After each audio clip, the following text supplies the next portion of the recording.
So welcome to this DIY episode of the vlog. I'm recording this at quite a difficult time. We're right in the middle of the coronavirus pandemic at the moment, and so we're not really able to cruise around and go anywhere. So I thought I'd take this opportunity to catch up on a few little jobs. One of the jobs I've been planning to do is to tackle a little job with the tiller. So many of you will have noticed that we've got this very nice little tiller pin in the shape of a cat, and what we have noticed is while we're travelling along, he does tend to spin round. A big piece of brass like that and a little bit of vibration, and he tends to like to go for a bit of a wander. So I really want to make something which basically keeps him in one place. I thought about a couple of different ways of tackling it. One way is to put a second pin in, so that we've got two locating pins, but I didn't really want to drill into the tiller anymore. So I've decided I'm going to make him a little saddle, a little seat to sit on that's curved and kind of will curve itself over the profile of the tiller itself. Now I'm going to make it slightly bigger than the tiller, so I can put a little bit of cork pad underneath there just to stop it making any noise once it's all together. Let's see how we get on. We're back in the workshop now, and what I've got is this piece of brass here. The plan is to use this piece of brass as a little mounting plate for the tiller pin, and if I curve it over the actual tiller itself, it should stop the cat spinning around.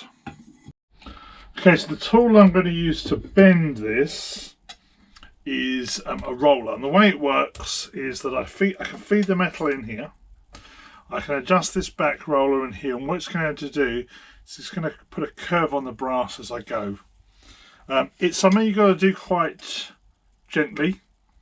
It's only a small roller, so it's not really powerful enough to bend in quite a sort of a kind of a strong way, but it will be enough just to put a bit of a curve on this. So I'll start off by feeding the metal in, adjust until I can pick up that back piece. Might be slightly too tight for the first bend. Let's just try rolling it backwards, rolling it forwards. Right, make a small adjustment here because they're not quite well engaged on that side, so I'm just going to create a little bit more of a twist on here. Try to keep it straight as I roll it through.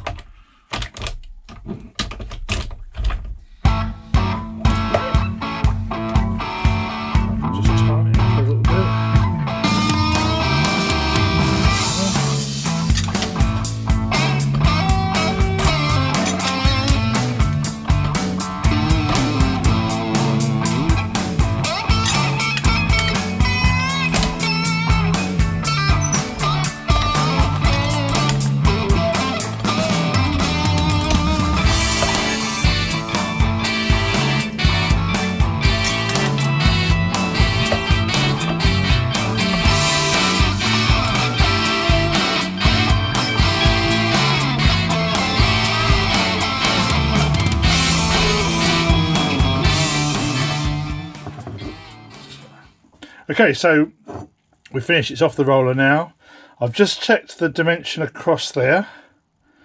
It's about 43mm, which is about right. The reason for that is that we're going to put a couple of cork pads on the inside just to stop any rattling. So the next thing I'm going to need to do is I'm going to need to mark out a circle on here, which is going to be the actual thing that the cat is going to be mounted on. And then I've got to fix it to the tiller pin, so that's what I'm going to get on with next. So what I did next was I had to make a template, and this is going to represent the base that this is going to sit on, and because it's going to be curved over the tiller, it'll stop it spinning from left to right. Now I've done this in quite a crude way. I found this jar, which is about the right sort of size, and I drew round it. And you don't have to be particularly accurate with this. I cut it out, and then to find the middle of a circle, I basically put this caliper across, vernier across, and I just kind of was able to estimate a few points that were diagonally across from each other, and then if you join them all together you'll get a sense of where the middle is. Now it doesn't matter if these are slightly out, the more lines you draw the easier it will be to figure out where the middle of that circle is. The other thing I've marked on is this little line here, and this is going to be the secondary position that I'm going to drill through. I haven't worked out if it's going to be this side or this side yet. And that will stop this plate itself spinning around. So the next thing I need to do now is to take this template, fix it to the brass I made earlier, and drill these two holes out. And then I need to mark around this circle. I need to cut that out of the brass. So let me get on with that. So there you go. I've just used a bit of insulation tape, and I've just taped on my template onto my piece of brass. Now, as I say, this is a bit more art than it is engineering, so you don't have to be that accurate. We'll better fix pretty much everything with the file and make it look nice as we go through the process, but it just gets us started with things roughly in the right place.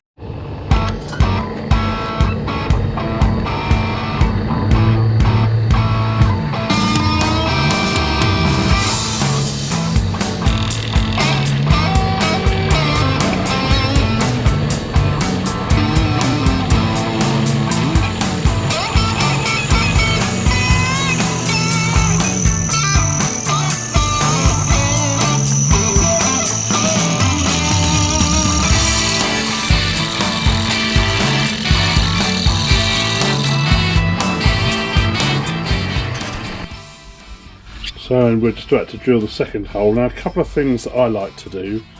I'm using a press drill. You can use a hand drill if you want to, it really doesn't matter, but if you do use a press drill, it's quite nice because you get to clamp the piece of work actually where it is you're going to drill. So actually it makes the drilling piece really quite easy to be quite accurate with. So that's why I do that. Let's just pop that last hole in. Just make sure that's up tight and everything's still in line. Looking good. Turn it on.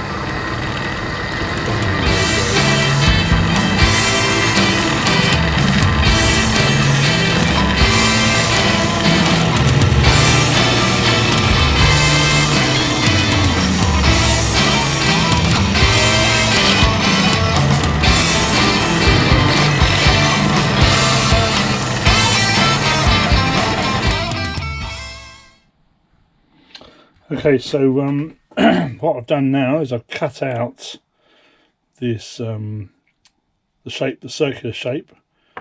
Basically, I started off with a couple of cuts with a hacksaw, one down there and two each side, and then I just used some files and just slowly filed it into a nice even shape. A couple of things to bear in mind when you do this. Brass is a very, very soft material, so the files do get clogged very quickly. So you have to keep cleaning those.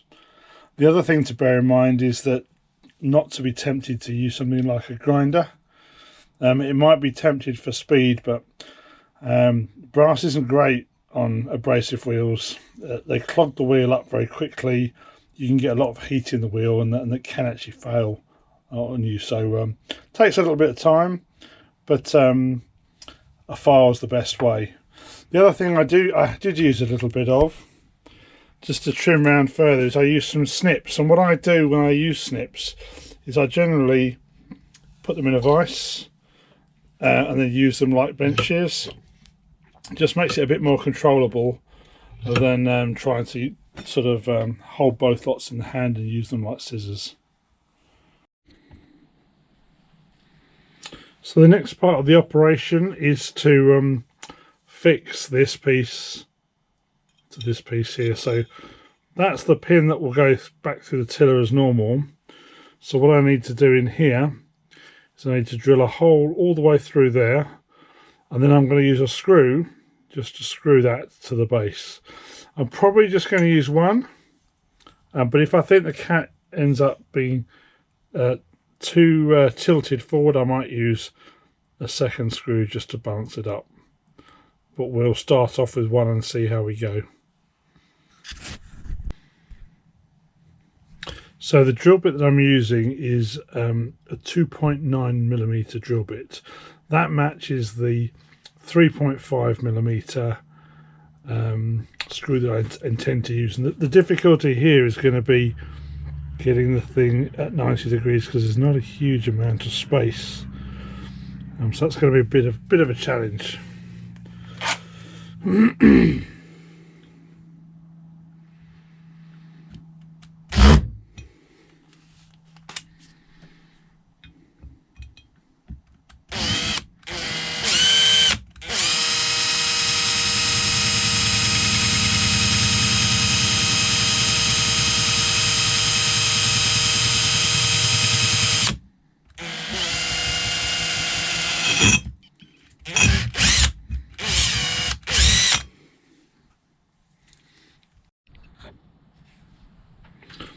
Very similar to the tapping I did on the previous tutorial.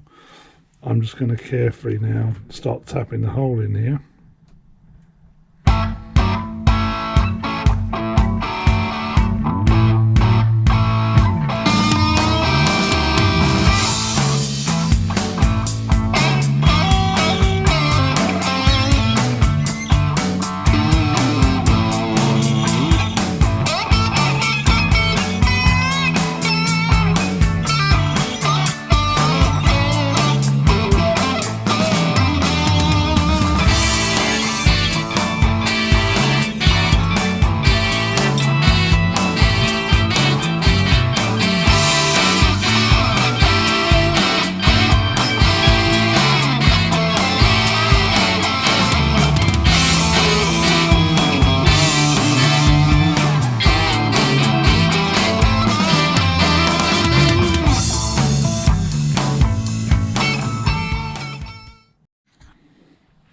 So there it is, basically mounted on the little brass saddle.